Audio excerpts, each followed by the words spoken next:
And here we are back Good again for evening. another Good week. evening. Good evening, babies and gentlemen. I got baby Yeah. part. Got to hear the baby's heartbeat again today. JDs and gentlemen, hello. Jolly good to see you. Are you well? Jolly good. Moving on. It looks like it's just Kathina. Oh, there's slow motion and Oh, D-Rock there's D-Rock, slow motion. Hello, how you doing, guys? All right? slowly filtering in. Yeah, that's it. It's always nice, isn't it? Lee, how you doing? I'm all right, mate. Blooming hot. It's really, really hot. Yeah, it's hot here. I can't see the temperature on my screen. Let's see. It was 87 earlier when I looked. I think it's about 600 degrees here at the moment. You know, about almost the Hey, temperature of oh, the 86. It's almost the temperature of the sun. temperature dropped a whole degree. But anyway, Wow. good to see everybody here. We've got some more Oh, fun. Chiro sounds as well as just got here, mate. Hey, Jane, how you doing? And tonight, just as an experiment, we're also streaming to X, formerly known as Twitter, and Twitch. So, I don't know why he changed the name of it just to have it as X. I mean, it's just yeah, silly. See, he has, everybody knew Twitter. I mean, you know, I yeah, like Elon, but at the end of the day, I mean, it's I know it had its connotations and stuff, right? But yep.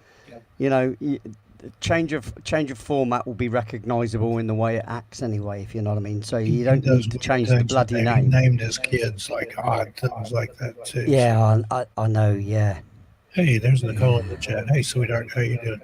Hello, Yeah, Nicole. got to hear the baby's heartbeat today. They recorded on a little heart shaped doodad and put that in a stuffed giraffe. So when you squeeze the giraffe, you can hear the baby's heartbeat. It Oh, was that's cool. That's cool. really So, unusual. how are you going to send me that sound? Yeah, I've got it recorded. I'll have to send it to you. But let's see. I'm just going to play a little bit of it here for you. Oh, you can't hear that because it's You have well, to put never it right mind. against the My microphone as well. it's in my earbuds anyway. Oh, right. Okay. Yeah. Well, you're not Anyway, gonna. That's not gonna heard the work. baby's heartbeat today. That's. He's 10 weeks and 5 days, I think, away. So, It's not long now, mate. yep, You gonna be a daddy. into the home stretch here. Yeah. You gonna be a daddy. And there's Nicole gonna be a mama. echo link. Let me see if it's I've got it turned on somewhere. Yeah, it's right there. Okay, hopefully that'll take care of it. I think I hear a little bit of me coming back from Lee's side too, but that's just the way he's set. What's So, that? What do you hear? echo. Echo. Echo. I don't hear any echo, mate. Because I hear myself coming back just a little bit way in the background. I don't know if that's what they're talking about or not. well, If it is, then you get 2 for 1. You get device systems. How we're much not did you sharing. pay to We're put not in? sharing any other audio or anything. So there's absolutely no No, reason why there should be any of that. I don't hear it now. It's probably me. I had it open. I still hear it just like a millisecond behind me. I don't care. Well, let me turn this because I'm I sure am. I it's mean, it's not very confused loud, but somehow. yeah, I reckon we should blame Kafida. Good idea. Make sure I've got my echo cancellation on the mic. Yeah, my echo cancellation on. It might just be, well, you know, it's you, Steve. Yeah, I see. Your good lady wife tells you so. There you go. See, it's not me because I'm too good for that. Is it still doing it? Because I turned everything off to the bed. RP Scazza, hello. Henry, hello, mate. ARP, Andrew Nelson's here.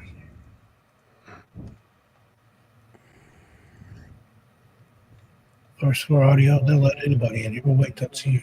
I know, mate. I know. I'll let anybody in. And let me just go ahead and read this thing here. The video we're going to show you tonight falls under fair use. Copyright disclaimer under Section 107 of the Copyright Act of 1976. Allowances made for fair use for the purposes such as criticism, comment, news reporting, teaching, scholarship, and research. Fair use is use permitted by copyright statute that might otherwise be infringing. Nonprofit, educational, or personal use tips the balance in favor of fair use. From beyond, the staff and management here, neither Lee nor myself own any of this content. All credit goes to its rightful owner. No copyright infringement is intended. That's it. See, oh, you're such a dude. Such a I'll dude. say. Plus, I've learned to upload it to YouTube before we show it just to see if they. Yeah, because then it's doubled up as well, though. See, you've done it in print and in vocal form, which is always a good idea. Always. Yeah. CYA. Because can't be denied, then, can it? You know. Right. So, are we gonna? What? So this video we've got. It's about abductees, isn't it? Yeah. Let's see. Let me find the thing I got open here. UFO abductions, so global phenomenon. This is 2005, I believe. It says over 4 million Americans believe they were victims of alien abduction. In this documentary, witnesses and internationally respected researchers reveal the evidence as they demonstrate that alien encounters happen all over the planet. So, anything else? I've got some wacky theories on all this. Okay, let's hear. Well, we'll talk about it afterwards. Oh, okay. Well, unless Lee has anything else, we'll go ahead and start the video. No, I'm ready to go. I'm ready. Let's do this. Okay, here we go. Thank you very much. The right one. I like that one better. November 30th, 1989. And my husband was already sleeping. And I got into bed. And because I'm a Christian, I say a prayer to myself mentally. And so that's what I did. I prepared as usual to go to sleep. I said my prayers in my mind. And I felt a strange presence in the room. Two girlfriends and myself were out running around 2 o'clock in the morning, out in the country, spying on one of her boyfriends. And this was in November of '77. I remembered seeing a light dancing around the sky and kind of laughingly joking with my friend saying, "Oh, look, the UFO." And the girlfriend driving thought it was funny and we giggled, and the other girl got really scared in the back seat, and so we were laughing at that too. Kind of obnoxious 17-year-old, you know. Well, then the light started getting closer, and we all started kind of getting creeps because it was acting stranger, and we were feeling really weird. And the girl in the back seat just went bananas, and she like dove into the floorboard screaming and hollering. And I remember the car slowing down. I remember she slowed the car down, and we rolled our windows down to look out and get a good look at this thing. And then it was fuzzy for me for a while after that, what I remembered, except for driving home, you know, and suddenly realizing it's 4:34 in the morning.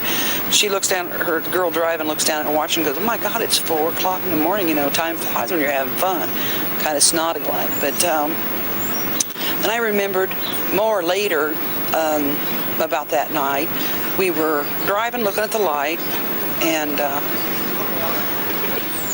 then this thing, huge black craft, like swoops down in front of the car, and I see all this. It's like the car is enveloped in black, you know, and I can't see out or anything. It feels as if I'm being pulled out of the car by my legs, and then I eventually remembered being on an odd kind of table where the bottom dropped out and the legs went up, and feeling this something hard and cold going up inside of me. And I woke up in the middle of the night, immediately aware because there seemed to be something very wrong. And I opened my eyes, and I was in a little round room, and there were these strange figures around me. One with a big head and big black eyes, and others that were small and blue, moving very quickly. And I kept trying to keep waking up because I couldn't believe they could be real. And how had I gotten there? It seemed like a nightmare from which I couldn't awaken, is what it seemed like. And I struggled with it for a few seconds, and then when I still could not wake up and I began to feel that I was awake, I started to scream because I was really frightened. And at that point, they turned on a machine that had a sort of soothing sounding voice, but very electronic, and it kept saying, "What can we do to help you stop screaming?" First of all, an abduction can happen to one person or two or three. I've got cases involving 7 people at once. But let's say first a nighttime visitation, which is very typical. Let's say a man and woman are asleep, and the man wakes up. He doesn't know why he's wakened up, and realizes that he's paralyzed and absolutely cannot move. And he is quite terrified, doesn't know what's happening, cannot alert his wife, who seems totally oblivious, sound asleep. We use the term switched off. At some point, he becomes aware of a figure in the room, or several figures. Either they approach the bed, or they're standing by the window, or whatnot. He next finds himself levitating off the bed. He will find himself then floating, usually towards the window. Let's say it's a closed window, and he and the small figures float through the closed window. This is not an out-of-body experience. If he looks back to the bed, if he can see back to the bed, he's not in the bed. He's gone. He floats out the window, and there's usually outside some kind of intense light, which functions as some sort of tractor beam, or whatever we want to call it, and the person and the figures are floated up into the craft. He floats up into the craft, usually through an opening in the bottom, and finds himself very often immediately on a table without his clothes. Very few people remember the act of either disrobing or being disrobed.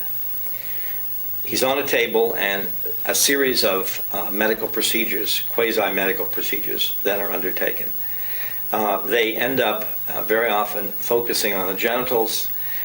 If it's a male, very often some kind of instrument is placed around the penis. Very often at that point, either painfully or through some kind of induced climax, a sperm sample is taken. Very often, probes are inserted in the nostril or ear. There are a series of other procedures that happen very frequently. Sometimes nerve centers are stimulated and various muscle groups will move. We don't know why any of this happens. The person can be shown some things, very often can be shown a small child or a baby. Even men are shown these strange hybrid offsprings, and then eventually the person is returned the same way he came back to bed, often dropped from a certain height onto the bed, still not disturbing the wife, and immediately goes to sleep. In the morning, wakes up, has no idea what happened. Is this a dream? Very often we'll find his pajamas on the floor next to the bed, doesn't remember having taken them off. Very often he will notice pain or odd sensation in a certain part of his body and finds a small mark. Now, that's a typical kind of nighttime visitation. We have hundreds and hundreds and hundreds of these cases. In 1991, Bud Hopkins and I decided to find out how many people have had abduction experiences in the United States at least. In order to do that, we went to a national polling organization, the Roper Institute, the Roper Poll, and we asked 6,000 Americans whether they had experiences that abductees say that they have had before they knew they were abductees, like traveling on the astral plane, or seeing unusual lights in their room, or having missing time episodes and things like that. We asked 10 questions. Ultimately, we found that 2% of the American people, at the very least, have had experiences that abductees have had before they knew they were abductees. Of course, each one has to be examined individually to see whether they've had abductions or not. But it's an awful lot of people, and it suggests that the phenomenon is extremely widespread everywhere. I've been interested in the boundaries of human consciousness for quite a few years, and yet when I first heard about this phenomenon through a colleague of mine who told me about Bud Hopkins and his work, I thought this was some kind of madness, and So it was a gradual process of talking with him, of seeing these cases, and realizing that I had no explanation as a psychiatrist of what people who are now called abductees or anomalous experiencers were undergoing. It behaved like real experience, and so the question then became, what is going on? Because psychological or unconscious or inner experiences or past experiences which determine present experiences are very private. They differ among people enormously. If you're having a symptomatic expression which is about something that happened to you as a child, or if you have been abused, or if you're having dreams, or if you're having some kind of fantasy, this will be very personal, very variable among individuals. You will not have a consistent, complex narrative which is similar from one person to another from beginning to end. The only thing that behaves like that is real experience. Something which is generated internally does not have that quality. Certain patterns began to emerge, and up until the time I started doing this work, I don't think people were paying attention to any particular sets of patterns as they emerged in the investigations that were underway. I got very interested in that issue. What were the similarities from case to case? Because that helped establish that we were dealing with some kind of rather definite, precise external phenomenon rather than just the complete range of human fantasy. If you've got patterns that are very tight, the idea of fantasy is probably very much weakened at that point. Abductees describe approximately 4 different types of aliens, although we have to be careful because oftentimes we get many different descriptions. But one of the great problems in hypnosis is identifying and describing aliens, because particularly in a first session of hypnosis, people tend to confabulate and they tend to say things that are not exactly true. So when everything is controlled for, we get about 4 different types of aliens. One is the standard sort of gray alien that everybody I think is familiar with now. Small, with thin arms, thin legs, thin body, big black eyes, no hair, no nose, no mouth, no ears. Then there's ones that look more insect-like, maybe like a praying mantis, ones that look more reptilian-like, and ones that look more human-like. In the end, it doesn't matter. They're all seen together, they're all doing the same thing, they're all working together, they're all pursuing the common goal, and therefore, for our purposes, they probably come from one place, and what we are looking at is a unified body of aliens all doing the same thing. The 80s brought the breakthrough for the alien abduction phenomenon. 2 bestsellers, Intruders by Bud Hopkins and Communion by Whitley Strieber, presented new witnesses and documented new aspects of a threatening reality.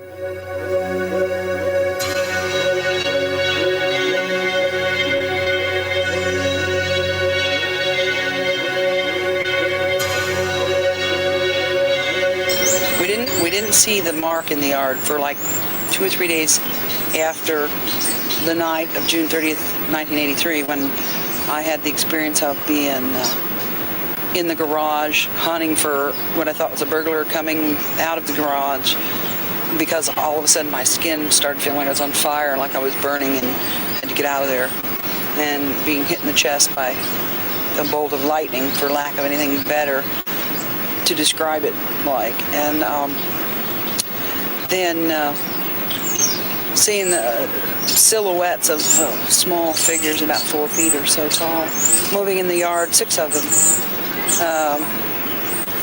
and moving towards a small or sort of egg-shaped like craft. And the next morning when I got up, after this was all over with, my eyes were swollen shut. When taken to the emergency room of the hospital, it was sent me directly to an ophthalmologist, I guess, an eye specialist, who basically accused me of looking into the arc of a welder's torch and somehow frying my eyes. Give me a lot of medication, drops, and cream to put in it. It took a couple weeks for it to heal up. then we saw the mark in the yard, and the very first thing that I remember when I looked at that mark in the yard, the very, very first thing I remember is suddenly seeing these two black eyes sort of superimposed over the mark in the yard, and it stunned me. And my mother was talking about, oh, that's where our UFO landed, laughing about it, you know. And then I started thinking about Bud Hopkins' book, Missing Time. But in that circular area, all the grass was killed, and the ground the soil was fused into a kind of rock-like hardness. There was something like a 40-foot long, a little bit longer than that, straight swath away from that landing area, where again the soil was cooked and the grass was killed. Now, this is, of course, something that was very mysterious because the soil was very moist. There had been a lot of rain, but this soil was so dry it cracked open and, as I said, fused to an almost rock-like hardness. We've tried to duplicate that effect in the laboratory, taking control soil, and we can't do it. We don't know what kind of energy affected that soil.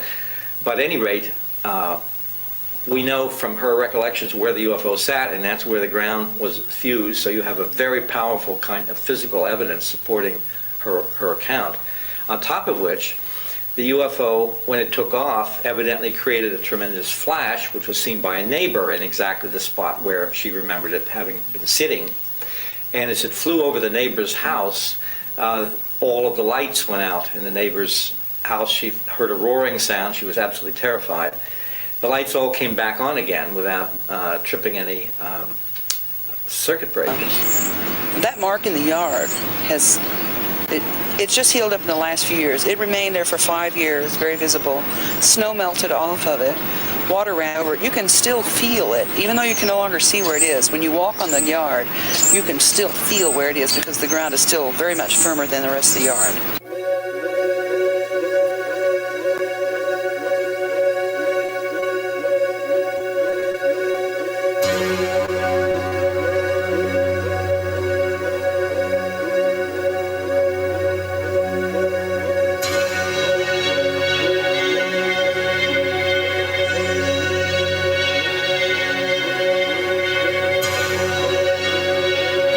Subsequent to the contact experience, I began to have groups of people up to my cabin. I had groups of friends, and they began to have contact en masse at the cabin to quite an amazing degree. Even people who weren't involved at all and knew little or nothing about it would have these encounters, and that continued for about 2 or 3 years.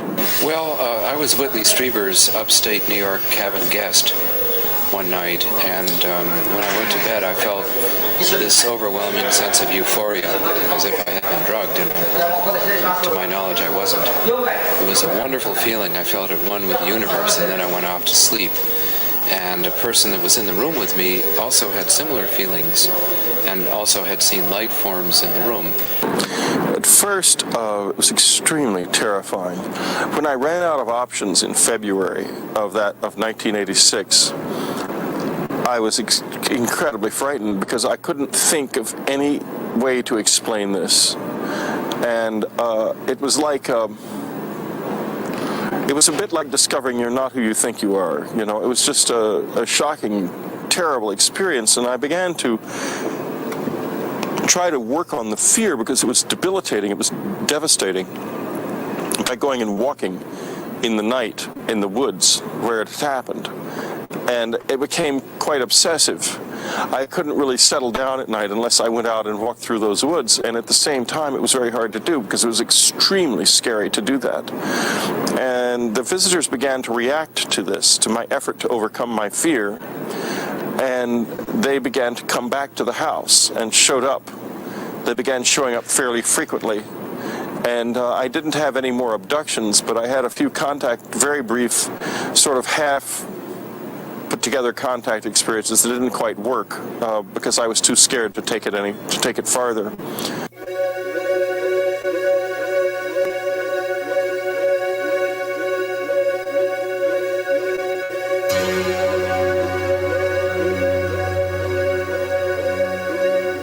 I tried to wake my husband. Eyes still closed, and there was no response from my husband. And that's when I did open my eyes and I looked straight ahead. And there was this thing, this creature, standing at the foot of my bed. And it was the first time I had ever seen that consciously. I was awake. I hadn't gone to sleep yet. I was saying my prayers. So by this time my legs were numb. And I sat up in bed, dragging my heavy legs with me, and turned up behind me and threw a pillow, big pillow, that I made. You would think that I stuffed them with rocks because it was heavy. And I hit him too, that creature. And my next conscious memory, fragmented memory, was seeing white fabric flow up and over my eyes and then down again. And then I felt something, perhaps little fists or maybe an instrument, pounding on my back. And that was all I remembered. And then my next conscious memory was that of falling into my bed. I could have fallen anywhere from 2 inches up or 2 feet up or whatever, but I was conscious and I felt myself fall into bed.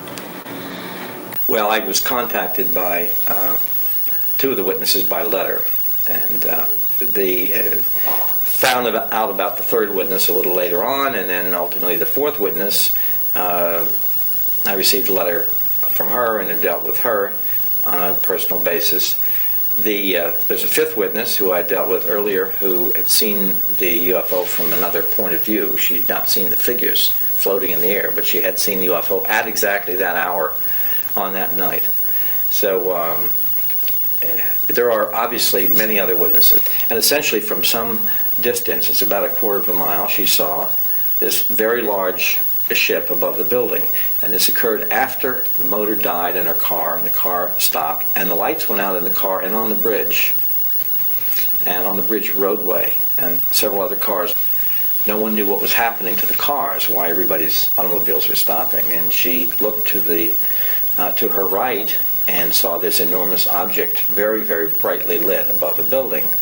And then blue-white light came out from the bottom of it, and she, at that point, saw these figures. She didn't know what they were at that time. They looked like balls. They were people rolled up in a kind of fetal position, came popping out of the window 12 stories off the ground.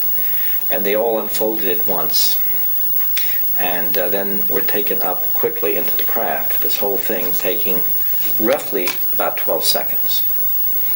And then the craft moved away. And her descriptions exactly corroborate the descriptions of the 2 intelligence security agents in the car down below who were accompanying an important political figure. They all saw the same thing that the women saw, except they were closer.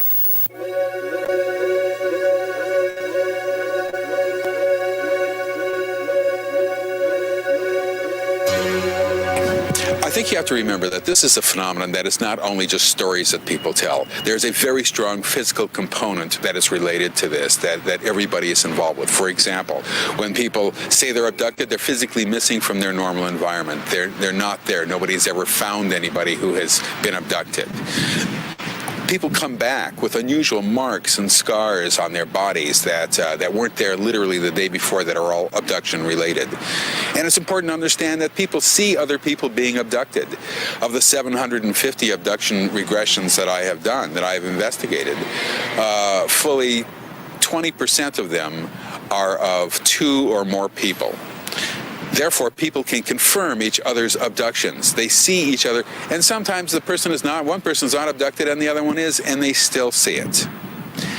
Furthermore, the precise detail that people describe is extraordinary. They can describe certain instruments that are used on them, and we know what those instruments are for, and they may not understand what they're for. They may not even know it. But we've seen those instruments so many times, we know what they're for. Not only that, but when they describe procedures, they'll describe procedure A, procedure B, procedure C, and we know procedure D is coming. And they don't know it, and then they go ahead and describe procedure D, just like everybody else has done. So therefore, any theory that accounts for this phenomenon must take into account its strong physical component and deal with it. Oh yes, I'm certain that they're happening in the physical reality, because I wake up with various marks on my body that I've received overnight. Here are some examples. There's a little piece of skin scooped out of my chin over here. There's another one that I've had here since childhood, but I never knew how it happened. But this one over here I received this year. I think it was in March of this year. I just woke up with a little piece of skin missing out of my face. You know, when you cut yourself or scrape yourself, you know, first it's going to bleed, and then it's going to scab, and then it's going to heal, and the scab's going to fall off and have the natural process, the natural healing process. But this little scoop out of skin never bled. There was no scab. It was just not there one day, and the next day I had a healed scoop mark out of my face. I've had one on each leg. I woke up one day and discovered a tiny little scar up here at the hairline that had not been there before. I woke up with various types of other marks on my body. For instance, back in January and February of this year, I discovered on my back 2 circular marks that looked like punctures in the form of a circle, like 7 punctures in a circle and one in the middle. But the ultimate evidence for the physical reality of alien abductions were strange implants left in the witness's body.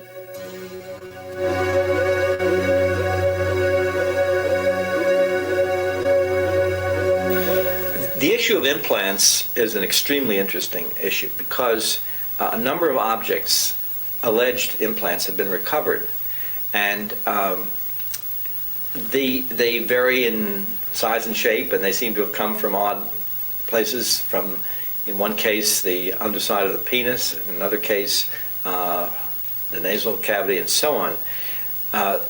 These particular objects have in common the fact that none of them are radio opaque, meaning they do not show up on an X-ray, which is interesting.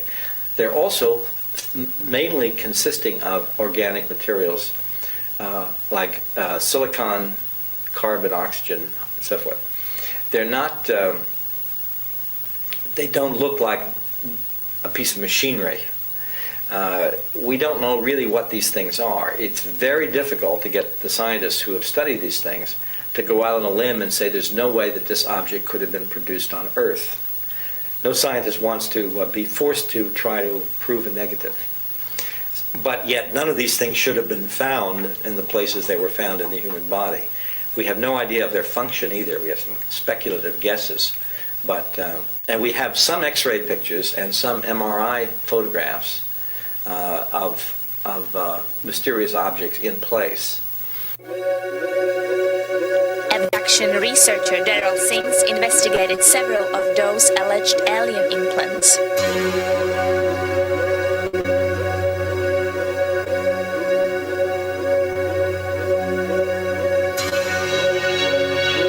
First of all, when we found it, we were quite excited when the lady brought it to us. She brought it to us quite by accident. She's rubbing her eye the next morning, after December the 10th, the next morning, something was bothering her eye. She rubbed her eye, and it fell out on her desk, and it landed. It's a little tiny thing, but it's so hard, she actually heard it hit the desk. Her boss happened to be standing there and looked at it and says, "What is that?" She said, "I don't know, it's a piece of sand or something. It was in my eye. It's hurting my eye all night." And she said, "Take it to that investigator, Mr. Sims." And she said, "It's just probably a piece of sand." She said, "No, take it to him. Please do that." That's the only reason we have that actual evidence. In regressive hypnosis, she describes this object, how it was installed with the surgical instruments and a different instrument that was used to take it out. First of all, I brought in entomologists, biologists. They looked at it, determined whether or not, is it a seed? Is it a plant seed? That's what it kind of looks like when you look at it. It's so small. And I brought in entomologists to see if it was an insect egg. Of course, I knew, I'd already looked at the object, I knew that was not the case, but I wanted that verified by people who, these are postdoctorate students.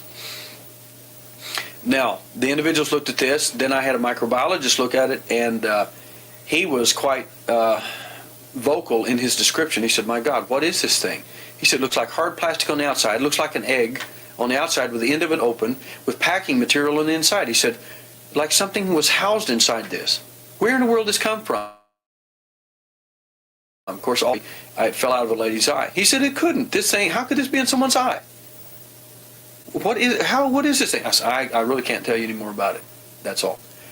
Later, I took it then to the to have work done on this with the electron microscope. What we found is rare traces of beryllium and titanium, which tends to show up in UFO type related material, as well as other things. But those were the things that were kind of interesting that showed up in this object. Started in this by meeting a researcher in Texas by the name of Darrell Sims, who had been investigating the alien abduction phenomena for some 27 years. He got me interested by showing me a set of x-rays of a foot which contained two metallic objects, and I offered to remove them. By the time that case was set for removal, another case had come up and were recorded, as well as the beginning of a long set of metallurgical findings. To date, we've done 6 different procedures, the results of which we have 3 that are similar as far as objects, and the other 3 are similar. We have let's say, the metallic and the non-metallic. The metallic objects vary in shapes and are covered with a dark gray, dense membrane that you can't cut through with a surgical blade. The other 3 were small, BB-sized balls that were grayish white in color, and they are not calcium. We've had one analyzed, and it's a multitude of different elements. The biological findings include the tissue surrounding the area, which shows no evidence of an inflammatory response, which is virtually humanly impossible, and a large amount of nerve proprioceptors, all from areas of tissue where they don't belong. And after these 2 people were taken back to Houston, I took the implants with me. Dr. Lear did the pathology, so there was a good chain of evidence on the objects. He sent off the pathology, and from 2 separate pathologists, he found the following report. No signs of inflammatory response, either chronic or acute, and the wrong nerve cells present, nerve proprioceptors. Nerve proprioceptors are simply the nerve cells that you have on they're sense cells that you use on the outside of your skin for touch, for taste, touch and feelings, pressure, and this sort of thing. These are found in mass surrounding the alleged object, alleged implant inside the lady's feet, and also in the man's hand. The 2 biological coverings surrounding these metal objects seem to be made possibly from the abductee's own surface skin. I think that there's a possibility that the scoop marks may suggest that the alien presence it is reasonable for me to believe that they could take the scoop from anyone and culture that, and would literally have tissue for you anytime they wanted to wrap an implant with it and install it in your body, which would account for nerve tissue like nerve proprioceptors on the surface of the skin being wrapped around the object, but then how those nerve proprioceptors could reattach to other nerves inside the body, I have no idea. Because as soon as those objects were touched, now you got to realize this one lady is under hypnotic anesthesia and 2 local injections of carbocaine. You could have cut her leg off and she wouldn't have known it. As soon as those objects were touched, and it was the same case with the man, as soon as the object was touched, not taken out, touched, there was immediate violent reaction, which suggests that the objects were attached to a main nerve. The metallurgical analysis, after nearly $50,000 of research done on them to this date, so far shows us that the objects appear to be meteoric in origin. The reason they use the word appear is because the closest metals that they have found to these objects is the Windmanstatten structure meteorite and the Yaochung meteorite. Now, these rare meteorites it could explain some of it, but the problem is in meteorites you have a nickel content of 6% or more iron in a meteorite. These do not contain that. So this has provided some kind of an anomaly for them. The so-called alien abductions or close encounters of the 4th kind made headlines and bestsellers in the USA, but it is not an exclusively American phenomenon. Indeed, we found events following the same or similar patterns all over the world.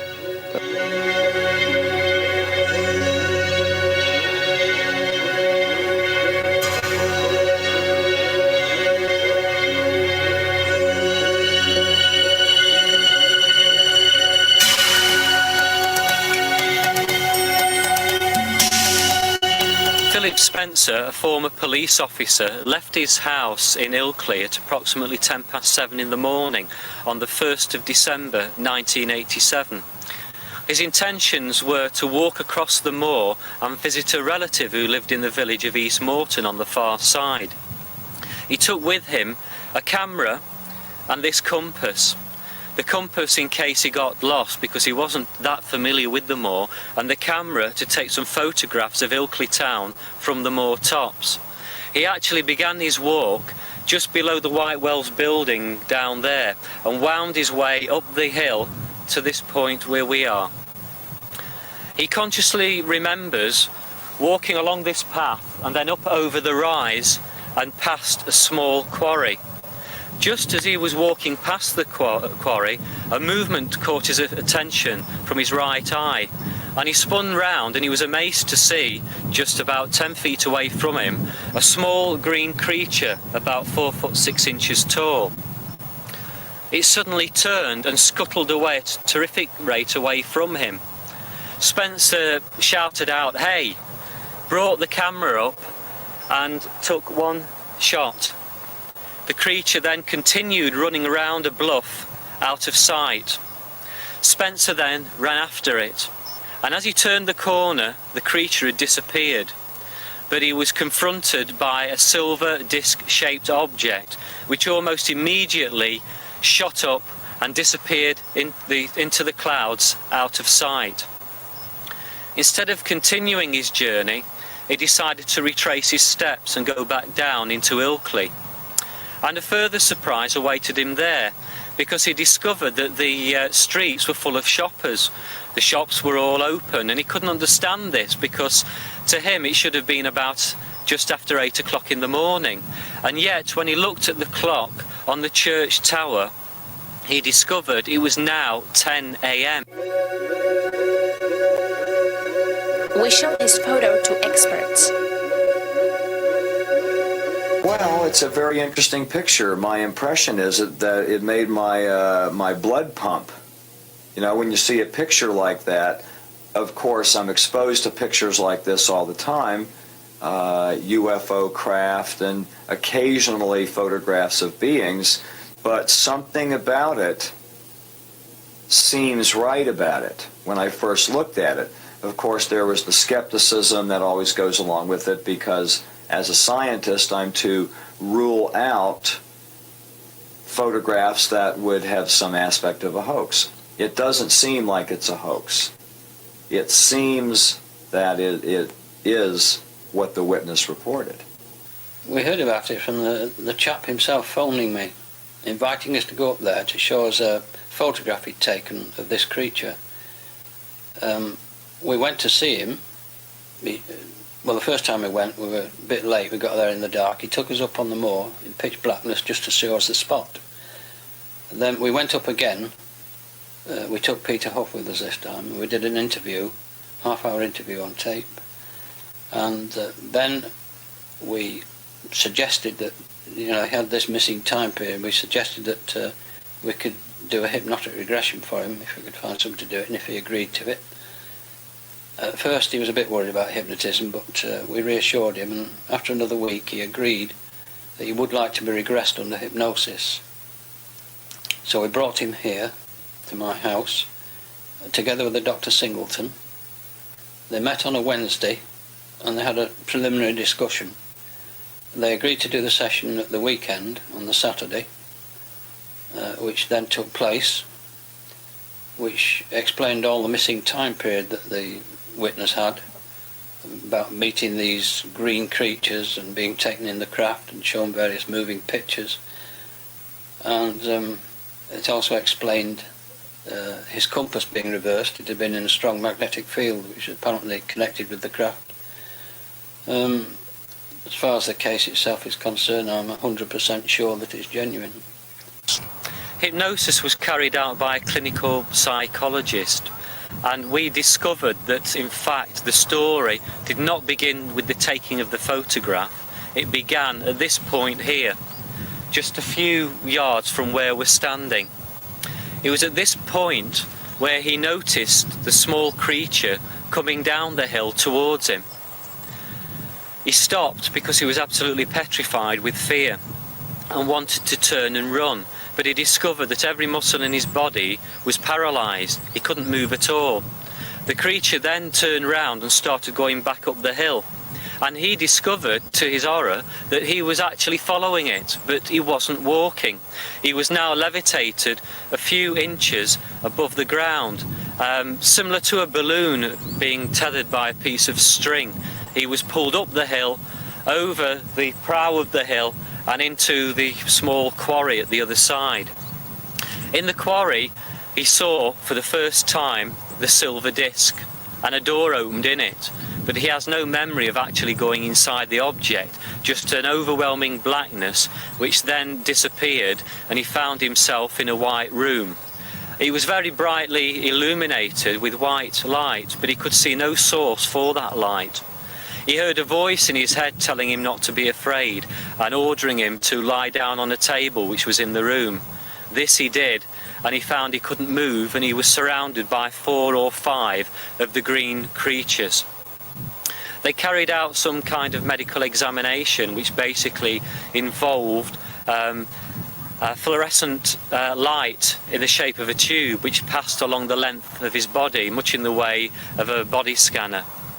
He was then told he could get off the table and given a conducted tour of the object. This involved taking him down a corridor, and he looked through a window and couldn't believe his eyes, because there was the planet Earth in the distance. And for the first time he realised he wasn't on the Earth, he was somewhere high up in space. He was taken into a room which seemed to be an engine room. There was a piece of equipment in the middle of it, which was like a gyroscope. This was spinning rapidly, and his camera, which was hanging around his neck by a cord, was drawn towards it, as was the compass. He was then taken from that room into another, where he was shown 2 films. Now, these weren't ordinary films, they were more 3-dimensional, very realistic. In the first film, he was shown the planet Earth, and he saw people starving, but made much worse, it was our own future. And there was a warning here that we had to get our act together as a species, otherwise this is what would happen. He was then shown a second film. Now, I believe this was very personal, because neither under hypnosis nor consciously since will he discuss the details of this. It's quite possible, from 1 or 2 hints I've had from Philip Spencer, that it predicted his own personal future. The next thing he remembers is being back on the moor and suddenly seeing the green creature, and having no memory of what had just happened, bringing up the camera, taking the photograph, chasing it, seeing the object, which then rapidly disappeared up into the air. Well, it was a perfectly normal session to him, and he didn't know anything about aliens or spacecraft or anything like that. He was just doing a straightforward regression on a person, and as far as he was concerned, all the normal reactions occurred that a person would do when telling the truth under hypnosis. So he was very impressed with it. Okay, well, one of the interesting aspects of this picture is this tubular-shaped object that's up on the horizon here. We thought it was some kind of pipe or perhaps an antenna or something. In doing contour enhancement and building a contour map, like a topographical map, it is indeed a cylinder. And you could view it as a cylinder perhaps 3.5 inches or so in diameter, 2 to 3 inches, because we don't know the distance away. We do know that it's a cylinder shape and it's reflecting light. Therefore, from filtering, inverse Phong shading filtering, we believe that it's a metallic object. We'll have to do some more tests on it to be certain of that, but we know for certain that it's not a natural object. It's not a tree branch, it's not the trunk of a bush or something like that. It's a metallic object. Well, it's got loads and loads of ancient stone circles and carved rocks with swastikas on them and that kind of thing, and cup and ring marks. So there's many legends attached to it. But one of the most interesting ones, as far as this case goes, is that White Wells Museum, which is a spa, in the 19th century, something happened there. The curator of the museum was going to open up one morning when he heard a noise from inside, and he opened the door and he found inside several green creatures dancing around the spa. Small green creatures, very similar to this Ilkley Moor creature. Philip Spencer is not the only British policeman who had a close encounter. He was driving back to the police station about 4:45 one morning, and he was about to turn right up the leg of a T-junction when he noticed something odd illuminated further up the road. At first he thought it was a works bus, and he looked again and realised it wasn't, so he drove on to have a look at it. He jammed on his brakes within about 30 yards of the object, which he described as a classic flying saucer, blocking his route through the road. He tried to summon assistance with his car radio and his personal radio. Neither would work. Then he did a drawing of the object.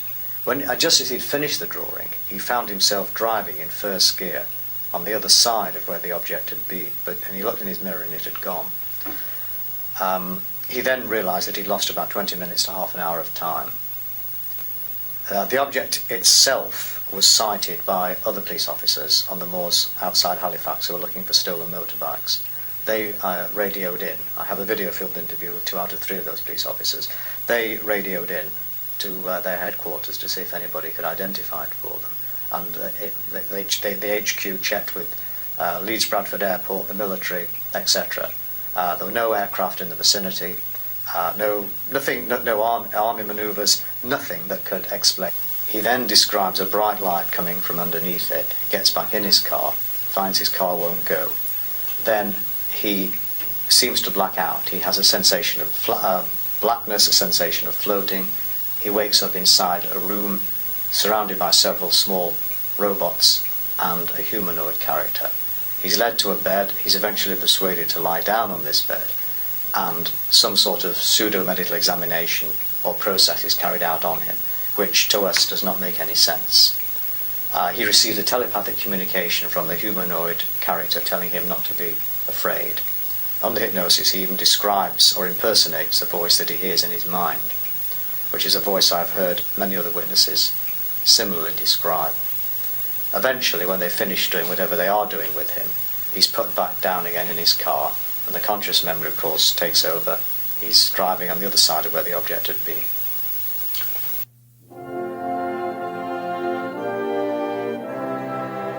In London, England, we interviewed Nick Pope, the former official Ministry of Defense UFO expert. In this function, he had investigated several cases of alleged alien abduction.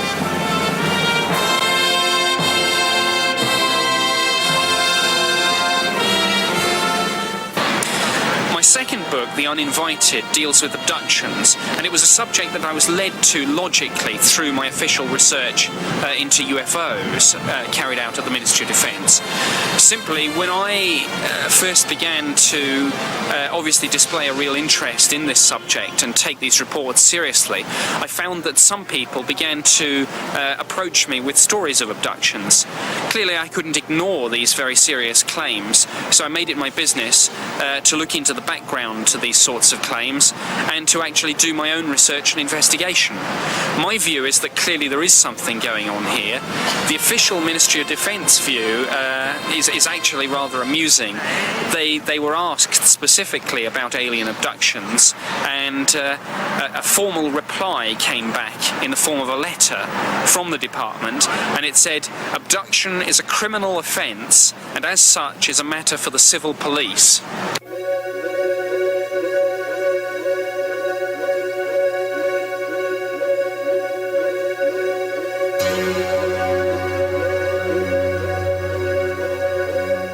The most impressive experience I had is a full contact that happened to me in November 11th, 1981 at 10:30 p.m. in the south of France. As we were driving to my brother's discotheque on that evening, we saw some lights which happened to be a spaceship. Of course, at this point I did not know it was a spaceship, but it happened once in a million put it this way, the flying saucer came up right above the car, and my brother at that time used to drive a brand new Mercedes, which is a very reliable car. Everything died. And we both were totally surprised of what was happening. As we both looked up through the windscreen, the only thing we could see is all this light that was blinding us. So my brother was very scared, but I managed to go out of the car. And then for some reason, these intelligent spirits must be intelligent because they turned the lights off.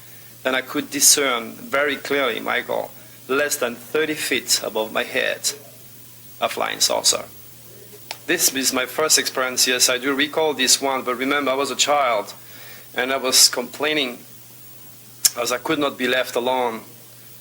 I was complaining to my mom that small little thing was coming every night in my bedroom, and I described them as little monkeys. Of course, not having any UFOs experience before, I did not know what those things were.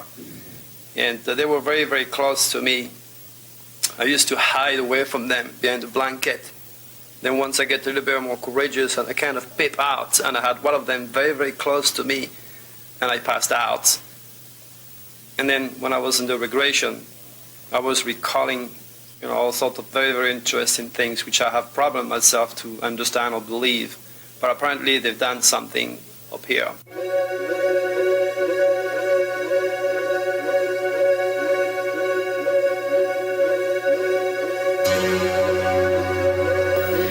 Well, it was in '85 when I had actually invited them to come because I had met an American Czechoslovakian doctor who said he was flying with UFOs. So I said, why don't you take me along? And one day when I was reading a book called, actually it was a book of poems called The First Contact with a Friend, all of a sudden I looked outside from the window and there it was, 100 yards from me, a UFO. And I went into total panic because I realized that I was dealing with something which I didn't understand. That very night later I found out I was abducted for the first time. And that changed my whole life. And all of a sudden I saw myself on a table being operated on. And I'm a medical doctor, so of course I was very interested in the technique. And the technique was very, very advanced in our comparison to our medical technique. It was laser beams, it was colors, and I couldn't understand what was being done. But I did understand something that they, for instance, were implanting implants into my body, and I didn't know why. Now I know, when I have heard more about it, that these implants are for changing our vibrational level and for helping us in case of crisis, for storing information. And that is one of the very big things, I think, that people should learn to know about, that we are being controlled, we are being taught, we are being actually taken as members of the galaxies, as I would say the UN of the galaxies, and the people who have had the contacts and have had abductions, they are the contact people. It's a very positive thing, even if many people are very, very frightened of the medical examinations.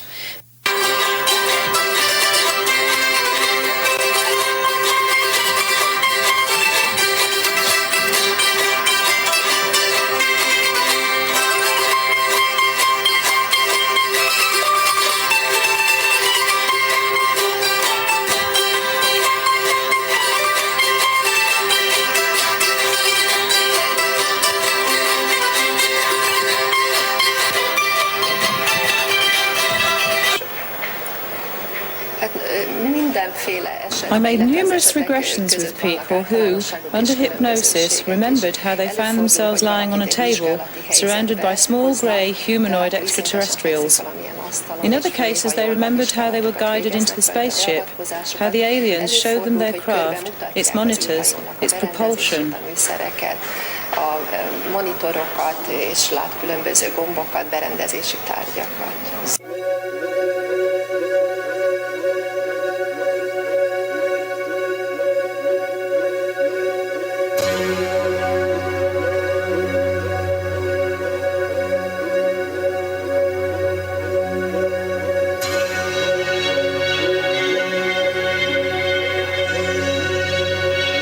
They look very different one from the other, and they look similar to other that are seen in other parts of the world. Let me explain.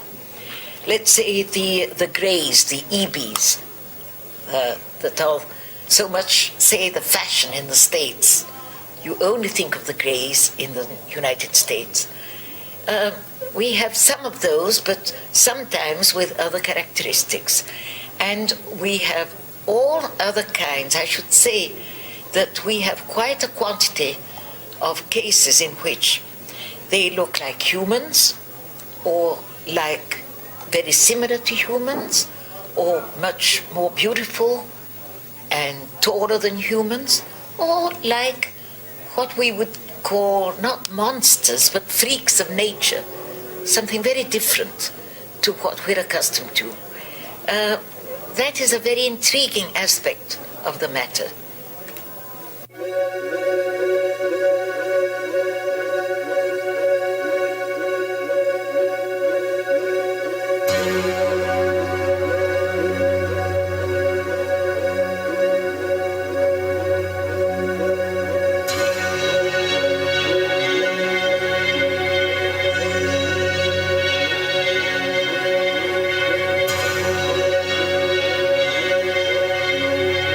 A lonely road in the outbacks of Australia, the Great Down Under, was a scene of an unique mass abduction. In the early hours of Sunday morning, August the 8th, 1993, 3 independent groups of people traveling in separate cars were taken aboard an alien craft and only later remembered the event without knowing each other.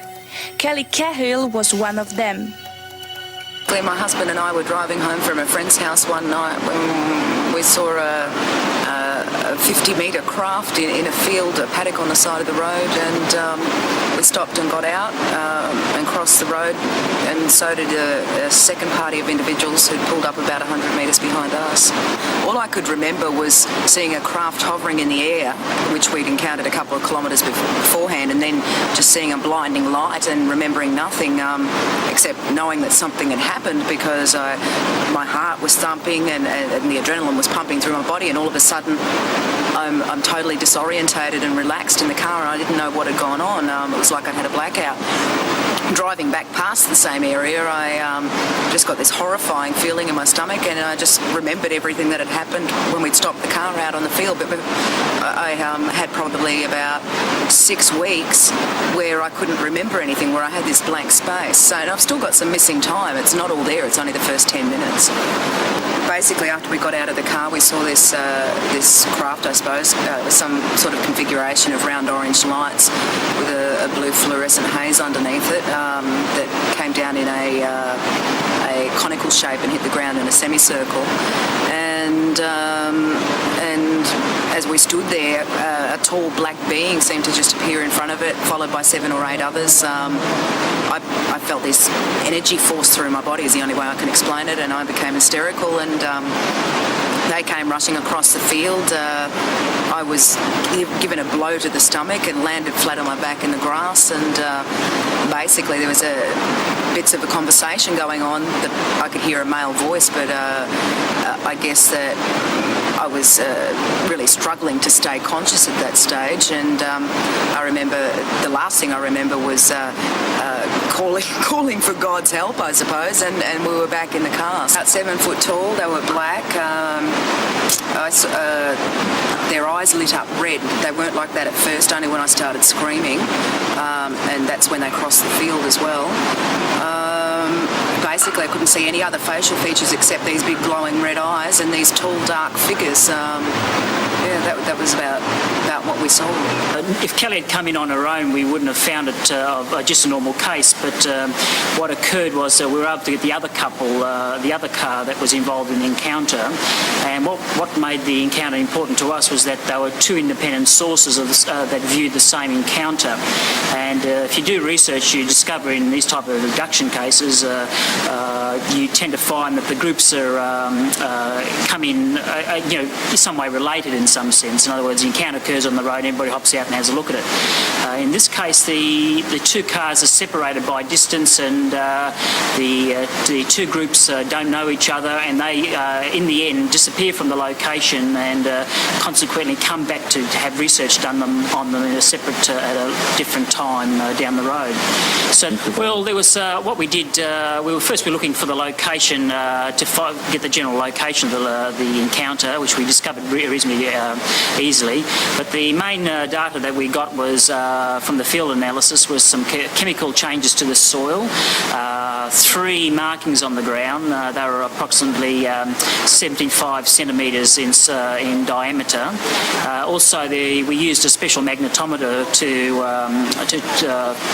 on the field itself, and we discovered an unusual anomaly on the field that looked like a half moon or facing towards the north.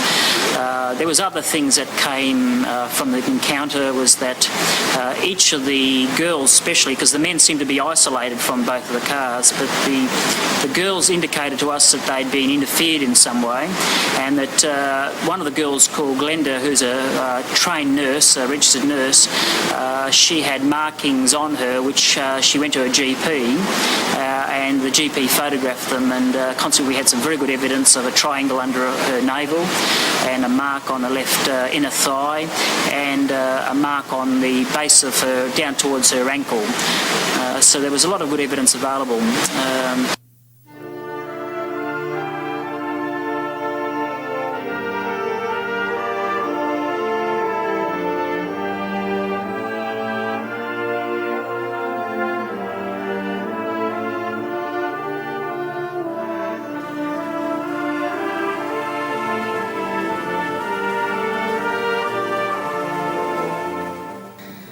There is no exemption for these extraordinary encounters, not even Israel, the Holy Land.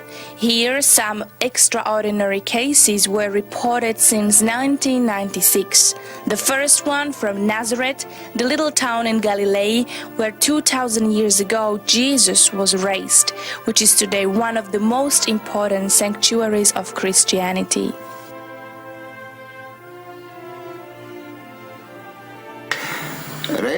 In the evening of September 15, I walked to the post office when some 400 meters from my home, I saw a huge round craft hovering only a few feet above me. It had 5 lights, each containing 3 smaller ones, red and brown and white. When I stood there and looked at the craft, I suddenly was lifted into it. I found myself surrounded by small creatures with stubby arms and tentacles coming out of them. One of them was a woman wearing a shiny green garment and a moon-shaped kind of helmet or hat. Then a larger creature appeared and the small ones gathered around it. It issued an order in a voice that sounded like a needle scratching across a record. And one of the smaller beings came closer to me and suddenly threw some kind of yellow powder at my upper body and face. That's all what I remember. I found myself on a sport ground of a school just a few hundred meters from where I was taken. I was totally confused, but I decided to go to the police station and report what happened to me. I arrived at the police station a few minutes later, but when I looked at the clock, it was almost 11 p.m. When I went to the post office, it was just before we closed, about 7:55 p.m. משהו בצוואר, פה, בצדדים האלו, הרגשתי כאבים. אחר כך עוד פעם הזמינה מישהו אחר, הוא ניגש עליי, כאילו שירק על הפנים שלי כזה. אחרי גב שלי הרגשתי מישהו דחף אותי, אני נפלתי, זה היה בסטודיון. לא יודע כמה זמן אני הייתי שם גם כן. מתי הגעתי בתחנה משטרה? What made the incident especially interesting, he went to the police removed the yellow powder from his arm, from his elbow all the way to his wrist. It was analyzed at a Fula hospital. It was found to be composed of a compound just unknown to the analysts there. It was 55% aluminum, and after that we never got the results after that. It was very strange. The papers reported that the soil itself could not have been from Israel. There is no soil like this in Israel. And they said the composition was extremely strange. And then, since then, nothing. But again, we have physical evidence. Yuri Isakov, a 63-year-old retired seaman, did not fly somewhere in his secret lab, cook up this strange powder in order to go to the Fula police and fool everyone. The next day I felt very bad. I had burn marks on my arm and face, which itched horribly and burned so much when water touched them, but I was not able to take any bath or shower anymore until this very day. In December, one gonad became badly inflamed. Most of the time I'm in pain so badly that I cannot sleep anymore.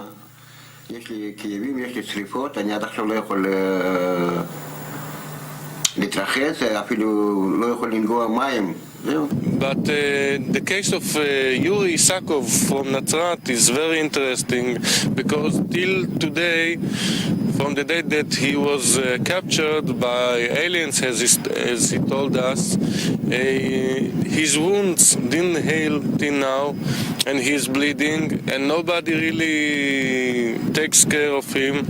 And he told me last time when I was in his home, maybe the government just waits that I'll die so they can examine my body. And it was very sad to hear it.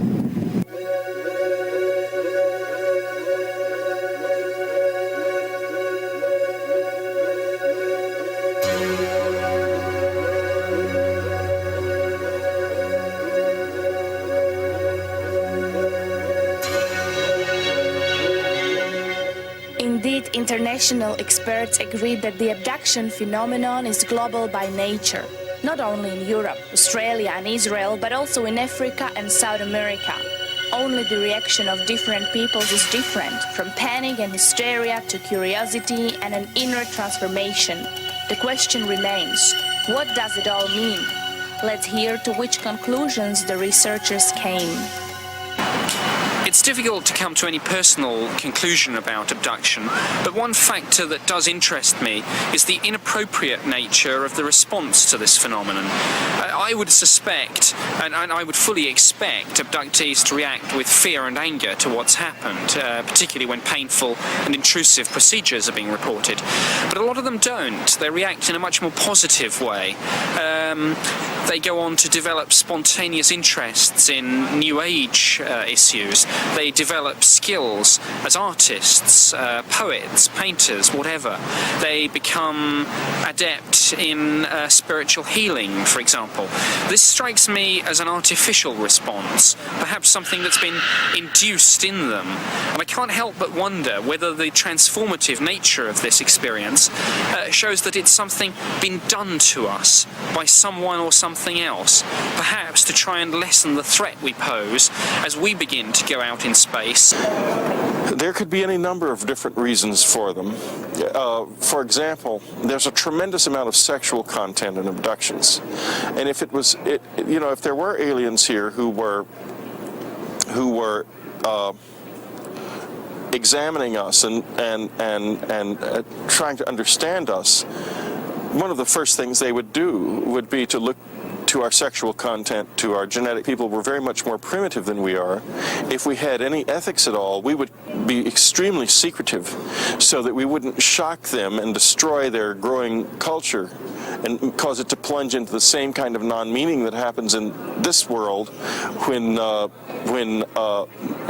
native cultures are exposed to technology. Everything that they believed in is ruined, and the culture itself just dies. Whoever's out there is making a great effort to bring us into contact without destroying our culture. The majority of abductees tell us that the ETs want to direct our attention on our ecology and its destruction, and that we cannot continue that way. Furthermore, they want to learn more about our anatomy. Third, they want to teach us something from what they have learned. And fourth, they want to heal us, which they did many times. It is for our own good, because we are destroying this planet. I mean, it's quite evident that if we don't change in our thinking, in our ways of handling with other people, we look down upon other people, we look down upon people who are different, or people who have another skin color, or people who have another religion. If we don't change and we don't realize that the planet Earth is alive, we are going to destroy this with pollution, with radioactivity, with atomic installations. So they are trying to take our sperm, our ovum, to have the seed of the human race, to have it somewhere if we blow up this planet. And they are also trying to make another race, because it seems that our race, which kills, which even today in Yugoslavia area, in Europe, is having a war, killing its own people, is so primitive that it has to be changed. And this isn't the first time. We have been subject to genetic manipulation for thousands of years. Sometimes say it's like a spiritual outreach program from the cosmos to the consciously impaired. In other words, I see it as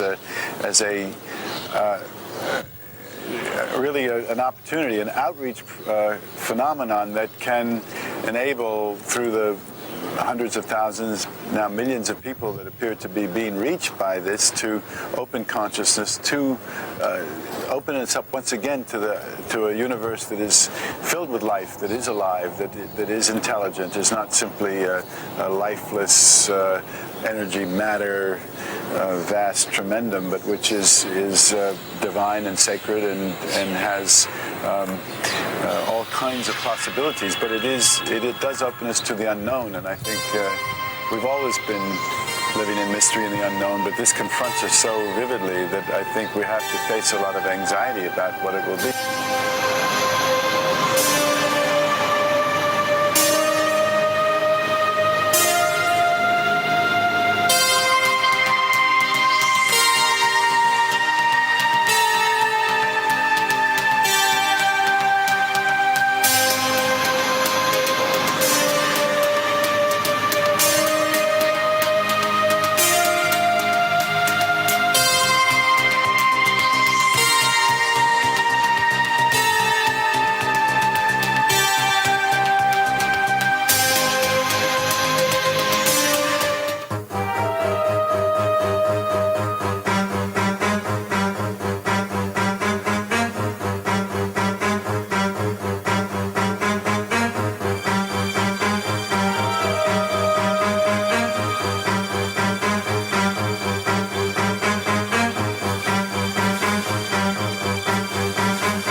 Well. That was tiresome. I mean, that was interesting.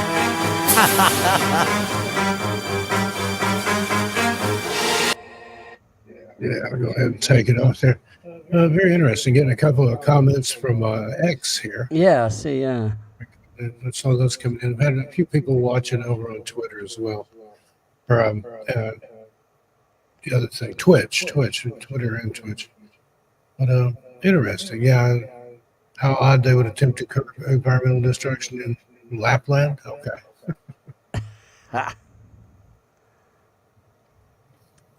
Did you want to hear part of my wacky theory then? Yeah. Let's hear what you have to say. Like, several sort of bits to it, kind of thing. So one part is clandestine groups. Now we know that they know how to clone people, right? But they also know how to genetically modify things, okay? Like plant life and the rest of it. Now, secretly, you don't know what kind of things that they've learnt to do, experimentally wise, right? So, missing children. Hundreds of thousands of missing children each year go missing, right? Yep. How do we know that they haven't been experimented on, manipulated and changed, been brought up to only understand certain things, that they are used as aliens on craft that have been designed and built by clandestine groups that have immense amounts of money to do experiments on humans that they're not allowed to do in public, in reality, because you're not allowed to do certain things. That's part of it. and I can see that. I mean, I covered thousands of missing children cases. I think it's a possibility, right, that they could modify kids, with plastic surgery, all the rest of it, to make them look augmented differently. Never teach them anything more than never let them go anywhere or do anything. Maybe even put chips in them, to control their behaviour. So that they do just particular tasks. Now, you can't say that these things aren't possible. They've got robots now that can literally play football.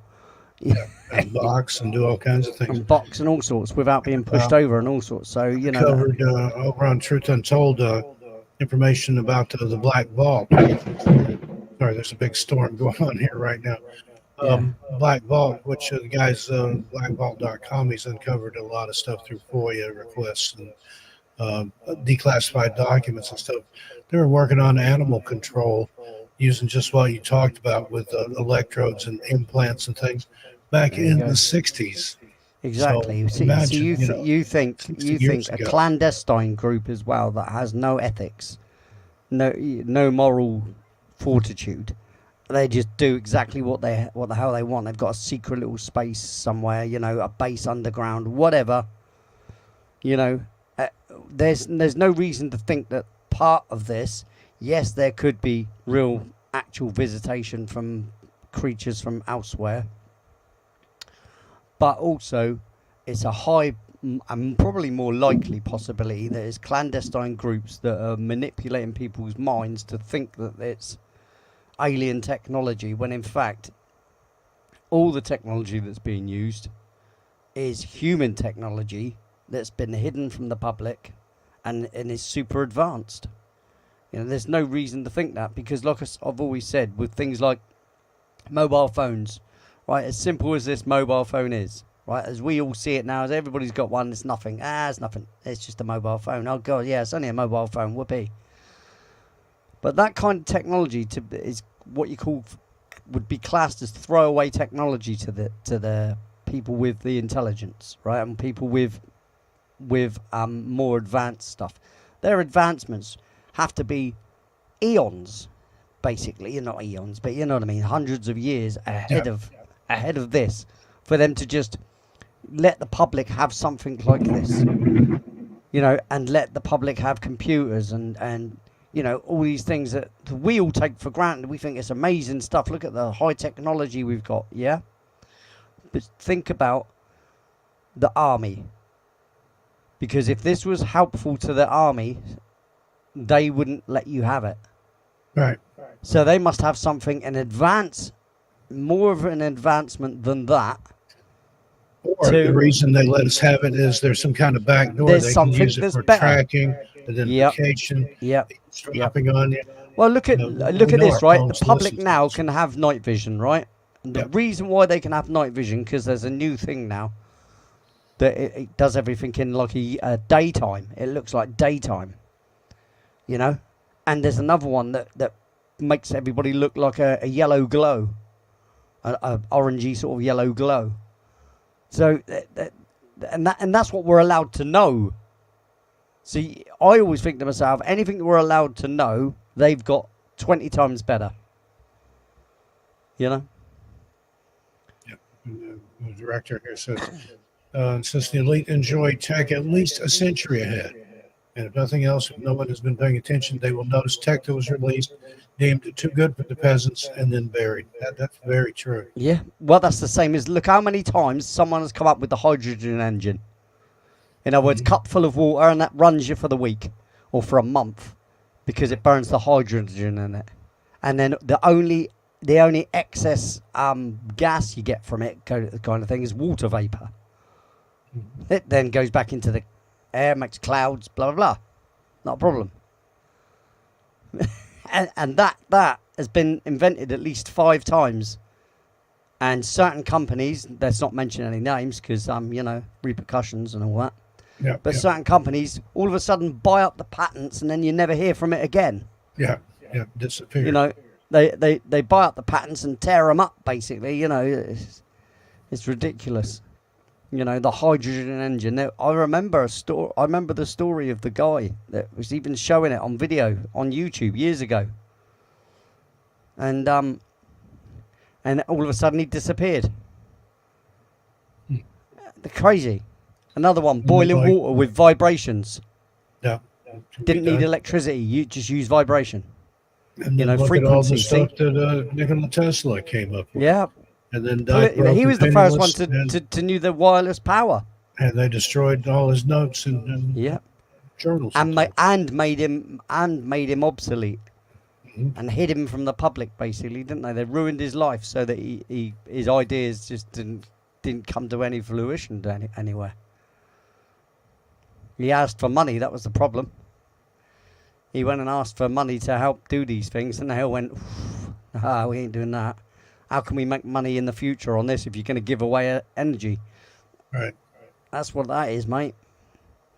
So yeah, a lot of the UFO thing. Yeah, although I think, because obviously I've had a sighting or two, but I never can jump to the idea of an alien ship. So yes, I've seen anomalies in the sky, but I don't jump straight to aliens. It's not where my mind goes. My mind goes high technology, secret, and why is that allowed to be there? Why hasn't it been noticed? Where's the police going to look at it? Right. And why is there a light on it? Right, because the main thing is this.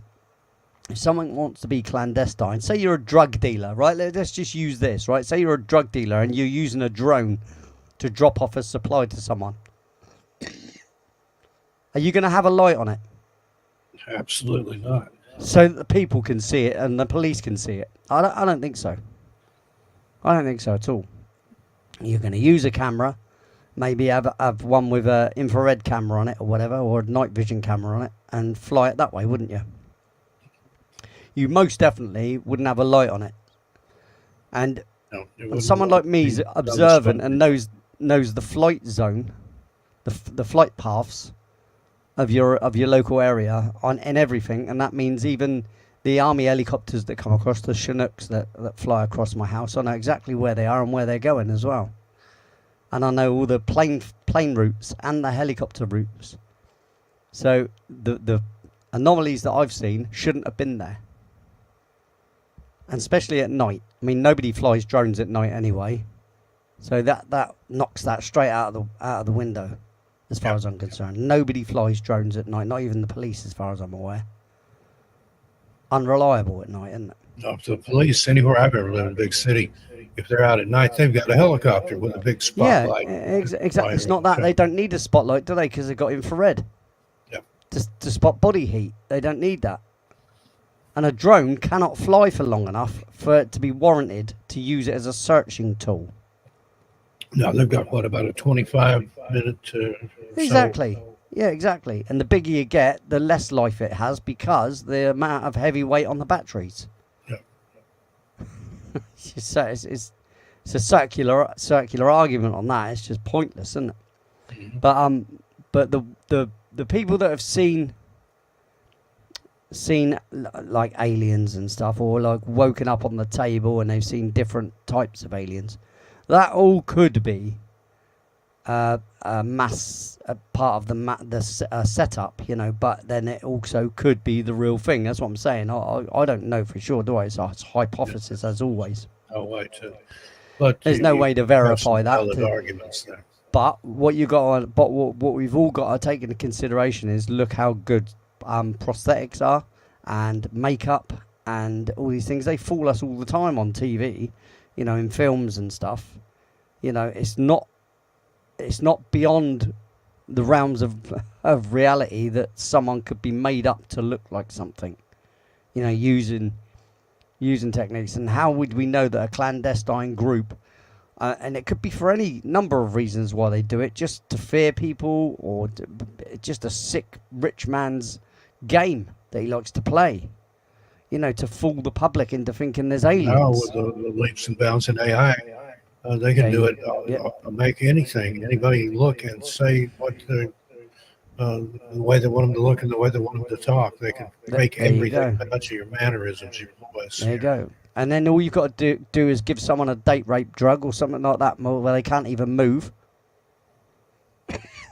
And they start waking up from that, and they're gonna feel like they've got paralysis. Mm-hmm. See, there's those kind of things as well. It's like just because you can't move your body or whatever, or just because you're floating, doesn't mean to say that that is what's actually happening. You could be being carried, and because you can't feel your body or whatever, because of a drug you've been given or breathed in. This is the thing. There's too many possibilities, I think, with the whole different ways it can go. We've talked about that a lot in some of the missing person cases. giving people GBH and things like that, and or GHB, whichever it is. And then you have the zombie powder that they famously use in Haiti. There, those people think they're dead, Yeah. even though they're not. They're just kept in almost like a state of suspended animation.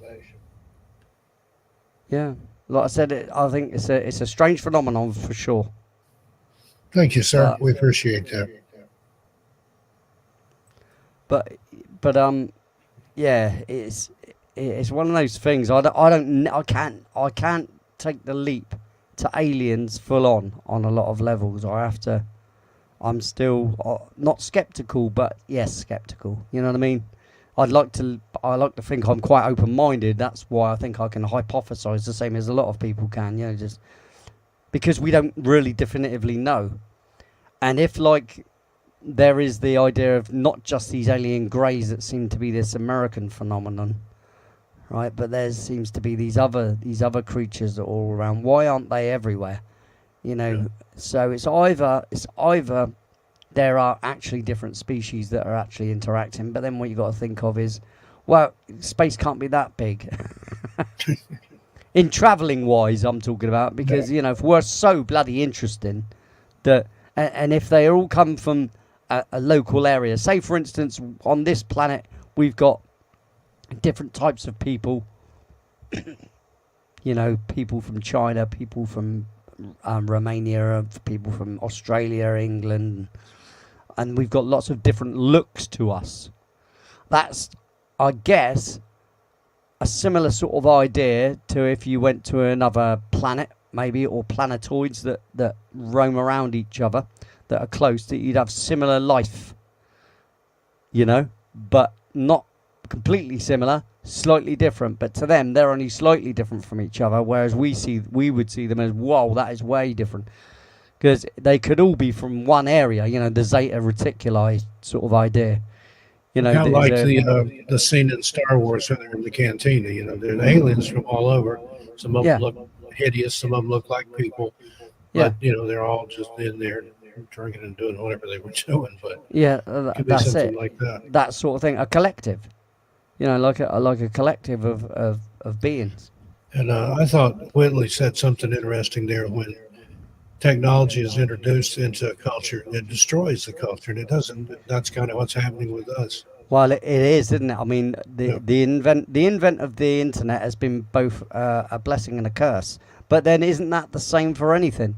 You could say that about rock and roll music. Yeah. You know, and that's the thing. You could say that about pen and paper. Yeah, anything can be because taken before and that used it was singers of songs, you know, tellers of tales. They would go around telling tales. Nothing was written down, kind of thing. No, the everyday guy couldn't read and write. Whereas all of a sudden they started teaching people how to read and write, and then the power of the pen. You know, that's why they say the power of the pen is mightier than the sword. Back then, only the learned people, the men of letters and things, they held the secrets. They knew how to read and write. There you go, and it was easy to keep the peasants in the dark. There you go, because so that was like their private internet. Now the version of that would be that the powers that have all these answers nowadays will have private servers, private internet. So you wouldn't even be able to access their internet because it's a completely different world. Yeah. You know? So while they're telling us, oh, look, this, all this stuff on there is all wrong and you know, fact check this and fact check that. This could all just be a complete illusion anyway, you know, just there to keep us quiet. Yeah. It's a sidetrack. You know, look over here while we're doing this over here. One of those things. You know, classic misdirection, like from a power magician. And the biggest kind as well, because you know we're all so wrapped up now with each other, arguing over Twitter, and you know, and you don't even know the guy. You don't even know the guy, but you'll sit there having an argument with someone about some irrelevant thing or politics, which is probably the worst thing to argue about. Yeah. They love that. Keyboard warriors, people that come out to say all kinds of things that they wouldn't never say to your face. But exactly. But what you've got to understand is as well, though, that is the divide and conquer rule. Yeah. Because while we're all fighting amongst ourselves and not united, there is no solidarity. So then we can get stepped all over. Stuff that's going on in the background. Interesting That's it. times we live in, Lee. It is, mate. It is, mate.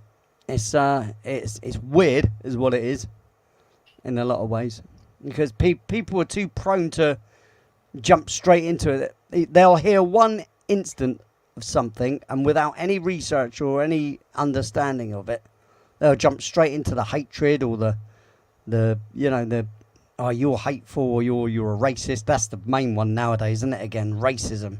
What are you on about? Generally, people won't give a crap about things like that. You're either like, it's two types of people in there: good or asshole. That's it. Yeah, do you know what I mean? And that's all we care about. Will they show me the same respect as I show them? You know, and you're right, Henry. It's very tribal. You know, you get we're with this group, and we're with this group, so we can't interact with your group, and we can't interact with your group. God, grow up. Yeah, it's like grade school stuff, you know, like, oh, you can't sit at our it's table. playground. It's playground the cool antics. It's You literally can't talk with playground us. antics. Yeah. Intellectual people should be able to have intellectual conversations with people they disagree with, without it coming to blows or coming to the ridiculous arguments or culture accusations of or, racism and bigotry and sexism and all these isms and obists and whatever. Way too many isms and ists out there. Yeah, it's ridiculous and childish. You know, it really does bug me. It does. I mean, I come from a time where people would go to football matches from different teams and sit together, right? And that's probably the most easiest way to say it. You know, you got one team sitting next to you, that's one guy that's not supporting your team and another guy that's not supporting your team, supporting opposite teams, and every time someone scores, like, he's standing up and he's going, you know, but then they don't go out and fight over it. They go and have a beer. It used to be that you used to have, like with the politics thing, you used to have a table where we used to have a thing called question time, and you used to get people on there. You don't have anything like that anymore, where people used to get on there and debate amongst themselves, have the studio audience ask questions of these different politicians. You don't get none of that anymore.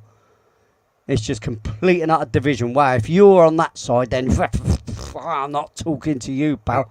And if you're on that side, you know, and you know, using lawfare against people and all cancel sorts. culture and all that, you know. Cancel culture, lawfare. Yeah. I mean, what the hell is the world coming to? To me, and the world being feminized as well. No disrespect, ladies. We love the ladies, but it's a known thing that as soon as a culture becomes, when the masculine becomes feminized, that's a culture crash. Happened to the Greeks. Happened to the Romans. I'm not a Roman, Mum. I'm a kind of heavy hook nose. I'm kosher, Mum. I'm a Red Sea pedestrian and proud of it. Quote from Life of Brian there, Jason Letterman. Don't lose your crap. Yeah. Yeah, it's a nutty thing, but it's a true thing. I mean, you look at Greece, right? When they used to have statues everywhere of big, strong men, really muscly and everything. Give it a few decades, and then the statues started getting all feminized and like that. The men were starting to stand like this and stuff. As soon as it did that, mate, down it went. It's a true thing. Crashed and burned, baby. Crashed and burned. Where's the real men? Come on. Oh, we can't stand up because we might get told off by the women.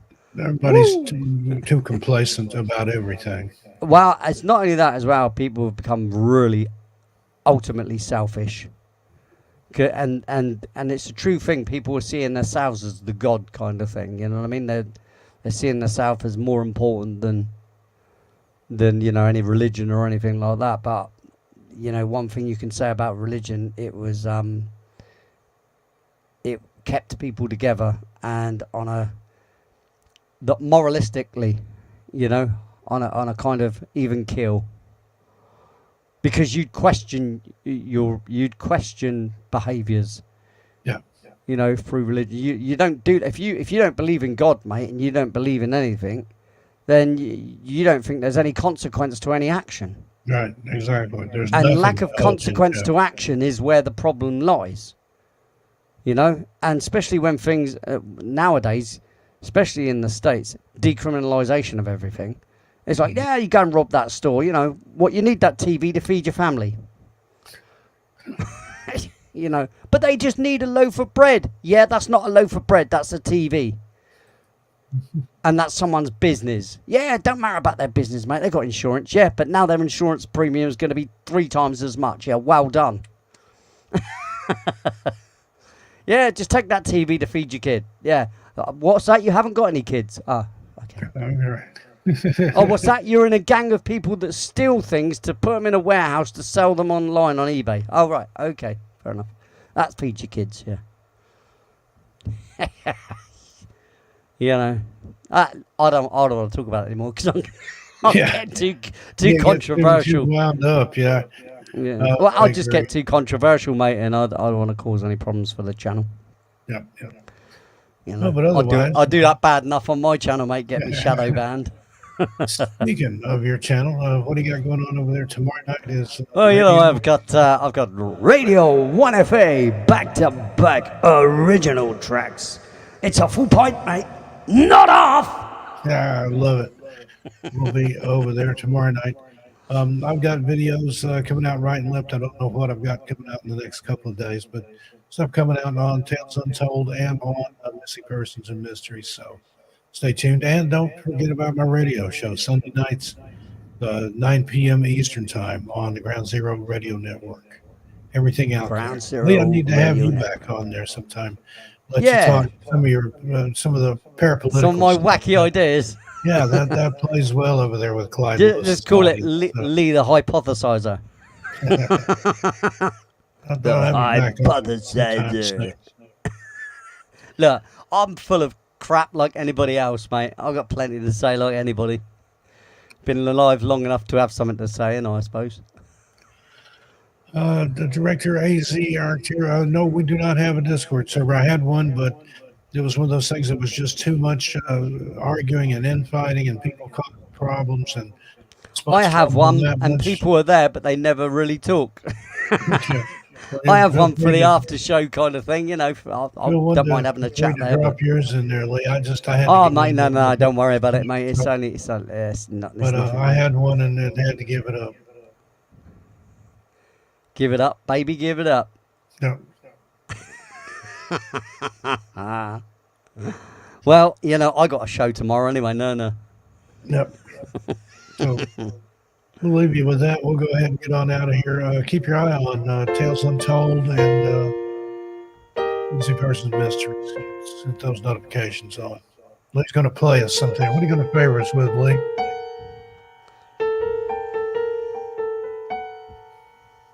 That's haunting, isn't it? Yes. Put your other camera up there if you can, so people can. Oh, do I have to? Tickle the ivories. Do I have to? He says. Oh, you there you don't go. have to, but there you go. Yeah, show us what you're made of there, Lee. Yeah, well, I was only mucking around. I'm not going to play anything serious, am I? You know, that's just not the kind of guy I am. I'm not serious, mate. Oh, blimey.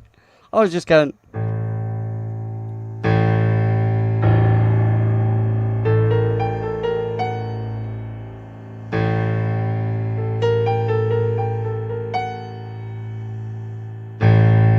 It's the dark note, see, it makes it dark.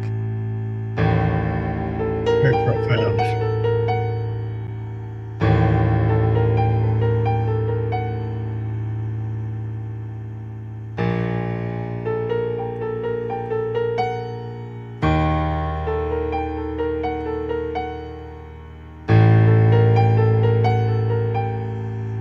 That's horrible, but it's nice. Director, yeah, I'm always looking for guests from a radio show. Let me drop my email address in the chat here.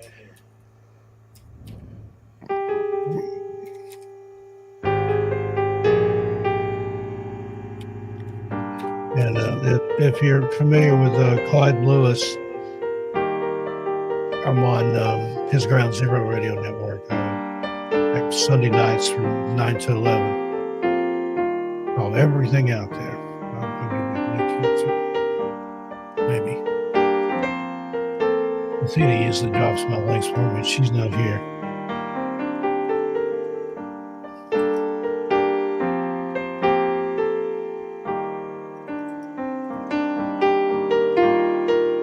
I'm assuming you can see the chat here on the stream website. Yeah, it looks like it.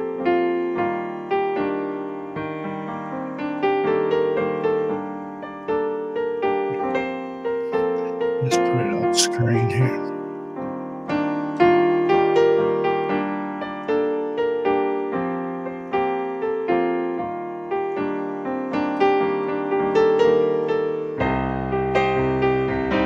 Okay. I use a different handle over there, and I have another channel, but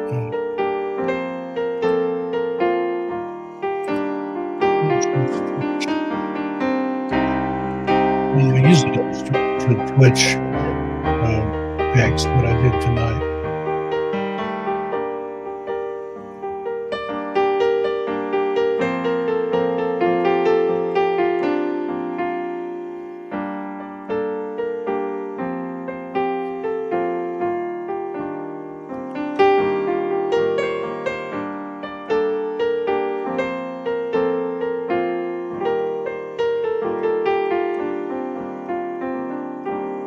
That's very relaxing, Lee. You're going to put me to sleep again. One of my tracks, isn't it?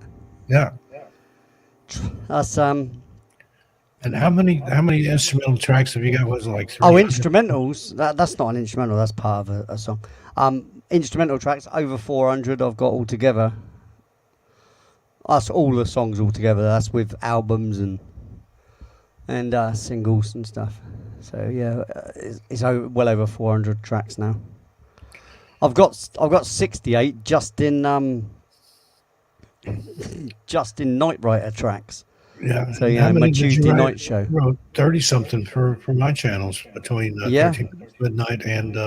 Well, in that case, then actually, I've got 68 plus 17 and 16. So that's how many Night Writer tracks I've really got, because they should be included by rights. Yeah. Because there was 36 weeks or something spent with you. It was a long time. Long time, yeah. But everybody join tomorrow night on Lee's Channel First Floor Audio. Be live over there with Radio 1FA. Radio 1FA, back to back original tracks. It's a full pint, mate, not half. All right, well, we're going to go ahead and get on out here. Lee, Yeah, that's a good playing the idea. usual closing music. You just want to play us out? No, mate. No, I like the music. I like the fact. I mean, I wrote it anyway, so you know. Yeah, that's what I wrote it for, mate. I wrote it for the spookiness. Forward momentum. So we'll see you here next week, and throughout the week we'll be on. Lee'll be on his channel. I'll be on mine, different ones. So we'll see you around. Thanks, everybody. Have a good night. Thanks, everyone. Try not to get abducted. As for Lee and myself, we'll see you a little further on down the trail. Tell your animals we said hi. Good night, everybody. See you later, guys.